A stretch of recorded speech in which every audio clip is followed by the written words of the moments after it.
According to Fidelity, a single person retiring at age 65 in 2025 will need $172,500 for healthcare costs throughout their retirement. But wait, there's more, because that number does not include long-term care at the end of your life that could cost anywhere between $50,000 to $120,000 a year. And this is a huge problem because most boomers are already entering retirement on razor-thin margins. The median boomer has $200,000 saved for retirement. And when you add on Social Security, that is about $2,600 a month. And that amount is not only supposed to cover all your living expenses, but also Medicare premiums, prescription drugs, out-of-pocket costs, dental work, hearing aids, mobility equipment, and much, much more. The math just does not work. Many boomers are entering retirement already unprepared financially and dealing with chronic conditions, and over the next 20 to 30 years, they will be stretched thinner as healthcare costs climb and their resources slowly disappear. They are facing a healthcare crisis with limited savings, high medical needs, and a system that wasn't designed for 20 to 30-year retirements. And in this video, I want to talk about this crisis, how retirement was originally designed, how the system changed over time, and what this means for the average boomer. Now, to make sense of this crisis, we first need to understand the retirement model that this country was built on, Chapter 1, when retirement was short and simple. Oftentimes when we look back at past generations, we act as if retirement worked better than it does today, and maybe to some extent it did. But that was because retirement looked nothing like it does today. You see, the modern image of retirement that we have comes from the 1960s, where you worked for 45 years until you were 65, and retired for 5 to 10 years as the life expectancy was 70. And for this short retirement window, you had Social Security, a pension, and some personal savings to live comfortably, and some might have even had employer-sponsored healthcare plans. Retirement was short, and what made it short was that healthcare was nowhere near as advanced as it is today. People didn't manage chronic diseases for decades, they didn't get life-saving surgeries, and they weren't taking dozens of medications. Instead, by your 70s, if your body started to deteriorate, you just died because there wasn't the advanced technology that we have today that is keeping many sick people alive. However, it wasn't just simpler healthcare that made life shorter, but many seniors in the past had no access to healthcare. In fact, prior to 1965, half of Americans over 65 had no health insurance. Insurance companies wouldn't insure them because they were too risky and expensive. However, to solve this problem, on July 30th of 1965, President Lyndon B. Johnson signed Medicare into law that consisted of two parts. Part A, that covered hospital insurance, and Part B, that covered medical insurance. And in the world it was created in, this system worked pretty well because retirements were short and needs were limited. However, nowadays, we're facing a completely different reality. And let's talk about that in Chapter 2, a longer, sicker, and broker retirement. So that was the old system of retirement. The new system of retirement looks very similar. However, there's just one tiny difference. You see, people are still planning on working for 45 years, but now they're planning on retiring for 20 to 30 years. And unlike before, many people aren't getting pensions, their personal savings are low, and employer-sponsored retirement healthcare is non-existent. So that's a 15 to 20 year longer retirement with less financial resources. And if that weren't bad enough, more people are entering retirement with more chronic conditions than ever, like diabetes, heart disease, and mobility problems, which means more doctor's visits, more tests, and more medication. So basically, people are entering a longer, sicker, and broker retirement, and what's driving this is modern medicine. Medicine that didn't exist 20 years ago is now keeping people alive for decades. MRIs, joint replacements, pacemakers, heart surgery, cancer drugs, and dozens of life-extending procedures. And while these breakthroughs are incredible, they come with a hefty price. The longer medicine keeps us alive, the more care we need, and then the more money it takes to stay alive. And this is the moment where many people think that Medicare steps in to fix everything. But Medicare was never designed to treat decades of chronic illnesses in 20-year retirements. But most people don't realize that until it's too late. Chapter 3, the Medicare myth. For millions of retirees, Medicare seems like this finish line where healthcare becomes simple and affordable. But instead, it often becomes the moment when people realize just how fragile their retirement is. Medicare was never designed for the world that we live in today. As I said earlier, it was created in 1965, when the life expectancy was 70 and medical care was very simple. And it consisted of two parts. Part A of hospital insurance and Part B is medical insurance. But it doesn't cover things like dental care, hearing, vision, and long-term care. For those things, you have to pay out of pocket or get supplemental coverage.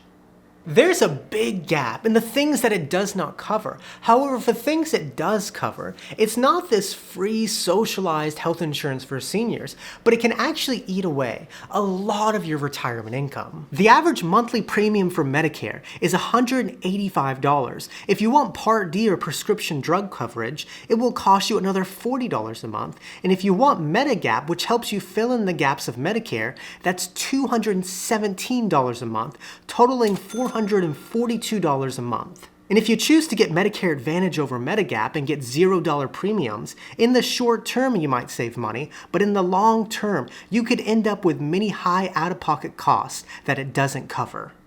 Now, if you are at retirement age, navigating Medicare can be a very difficult process. And right now, between October 15th and December 7th is open enrollment period. Which is why I'm excited to talk about today's sponsor, Chapter Medicare Advisors. Now obviously, I'm not old enough to be on Medicare, but after doing the extensive research on this topic, I understand it can be a very overwhelming process where it's hard to know where to start or even who to trust. In fact, the Department of Justice filed a massive fraud complaint against 3 of the largest Medicare brokers in the country that misled seniors, steering them to insurance plans that paid the highest kickbacks. They weren't given the best plans, but the most profitable ones. Chapter was founded by people whose parents were scammed and vowed to fix the system. Chapter is a fully independent Medicare advisor that advocates for you, not the insurance company. They are the only national advisors that search every Medicare plan available to find the one that best fits your needs. They will walk you through a no-pressure process, exploring different plans, making sure your doctors are covered, and checking to see if you qualify for extra benefits. Chapter is a free resource and has saved the average senior $1,000 a year. So if you need free, unbiased help with Medicare this open enrollment period, consider giving Chapter a call at the number on the screen. By calling that number, you will be connected to a real licensed expert that can help you navigate the process. Again, it's free to use, and by calling that number, it helps support this channel. And so now let's continue on with our story, with the Medicare myth. But even after paying these high premiums, many retirees are surprised to learn that it still comes with many out-of-pocket costs that add up very quickly. However, Medicare only covers people over 65, and many boomers find themselves desperately in need of health care long before they're eligible. Chapter 4, the early retirement shock. The truth about the world we live in is that once you hit your mid-50s, you become a lot less desirable in the workforce, and many boomers are being pushed out of their jobs in their late 50s or early 60s years before they can qualify for Medicare, which leaves them in a dangerous gap with no coverage. Which poses a big problem because most people over 50 need health insurance. They're managing chronic conditions, taking medication, and seeing specialists. And so because they can't get Medicare, they're forced to seek out their own private health insurance. And I can speak on this subject because I am self-employed and I have to get my own health insurance. And right now in the open enrollment period, this is the cheapest plan I'm offered, $470 a month with a $10,600 deductible. And that is for a 32-year-old that doesn't smoke, rarely drinks, takes no medication, is active, and has no family history of diseases. If that is the cost for a 32-year-old with no needs, imagine the cost for a 60-year-old with many needs. And what often happens when people are in this situation is they get forced to take on Social Security early. In fact, according to Fidelity, 1 out of 3 of early retirees who claim Social Security at 62 do so to help pay for their healthcare expenses until they're eligible. And because they take it on earlier, they are forced to be at a lower income for the rest of their lives. For example, at 67, you get full Social Security, which on average is about $2,000 a month. But if you take on Social Security at 62, you get 30% less, which is $1,400.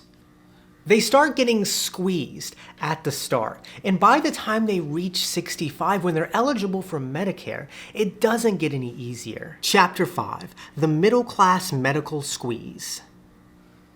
For many boomers, getting on Medicare should feel like a relief, but oftentimes it marks the beginning of a new financial pressure. And so let's start this chapter off with some math. If you claim Social Security at 62, the median check is about $1,400 a month. The median boomer has $200,000 saved for retirement, which is $650 a month. So they have a total monthly income of $2,050. Let's subtract Medicare premiums, which might be around $375 a month. That leaves you with $1,675 to cover all your living expenses. And maybe if you have a paid off home and car, you can make it work. However, that is still a very tight budget.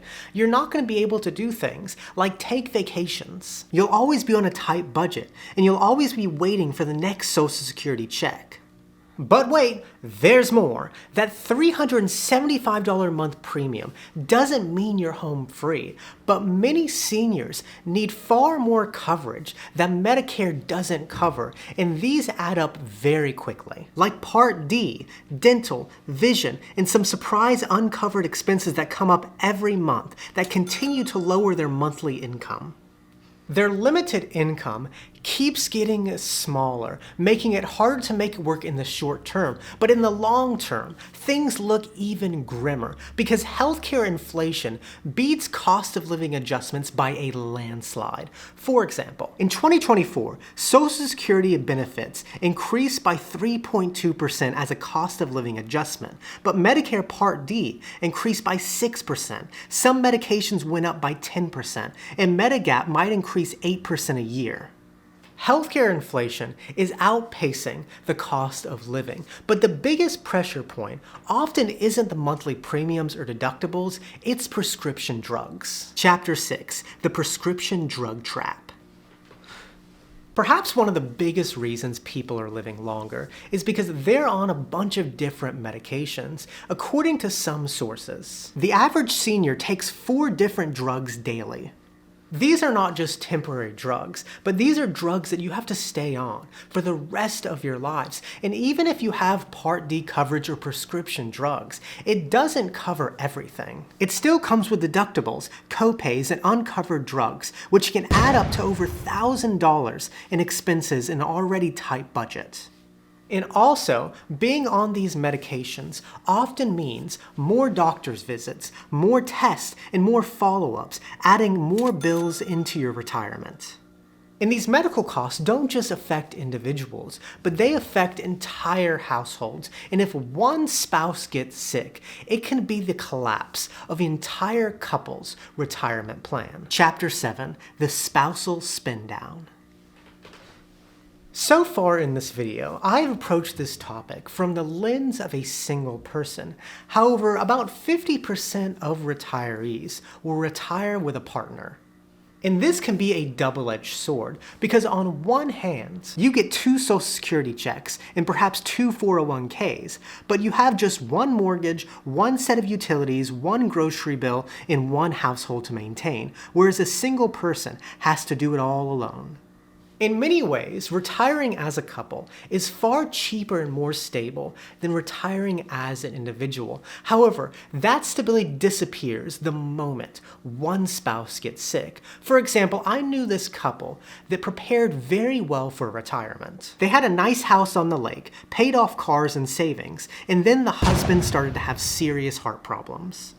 And all of a sudden, their lives changed. Medical bills started to pile up. They had to sell their lake house and move to a smaller place. And they started to burn through their 401ks to pay for medical bills. And eventually he passed away, but the surviving spouse was left with no savings, no assets, and had to keep working until she was 75. You never know when your health will turn, and in a 2-person household, when one member gets sick, it could affect both of their retirement plans, and then they're left with a bunch of debt. Chapter 8, when healthcare turns into debt. In the United States, 4 out of 10 people have medical debt, and for people over 65, 2 out of 10 people have some form of medical debt. And as we've discussed in this video, Medicare is not this free socialized healthcare for seniors, but it comes with high premiums, deductibles, and many things that are not covered.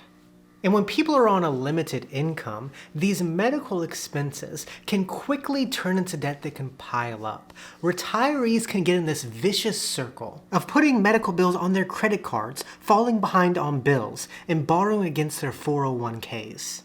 And once they fall into this cycle, it becomes incredibly hard to climb out of it because they're on such a low limited income, and that debt can again create health problems. They delay appointments, skip medications, and avoid follow-up visits to save money, but that usually leads to bigger problems, emergency room visits, hospitalizations, and even more bills. However, all of this is nothing in comparison to the final cost waiting down the road at the end of many people's life, the one expense that nobody wants to touch. Chapter 9, the long-term care ticking time bomb. As I said in the beginning of this video, according to Fidelity, a single person retiring at age 65 in 2025 will need $172,500 for healthcare costs throughout their retirement. However, that does not include the biggest expense that people will have if they enter old age, and that is long-term care. According to the U.S. Department of Health and Human Services, 70% of Americans over 65 will need some form of long-term care in their lifetime.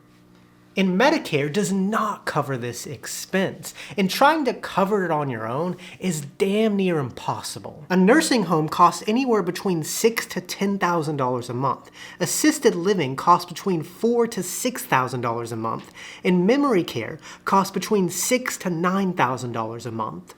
I genuinely don't understand how anybody is expected to prepare for an expense like that. It's unrealistic. The only way out is to get Uncle Sam to pay for it through Medicaid.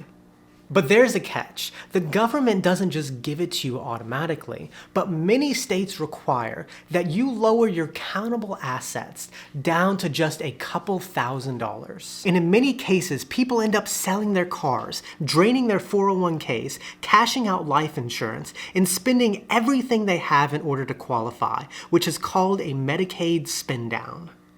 And over 60% of nursing home residents are on Medicaid.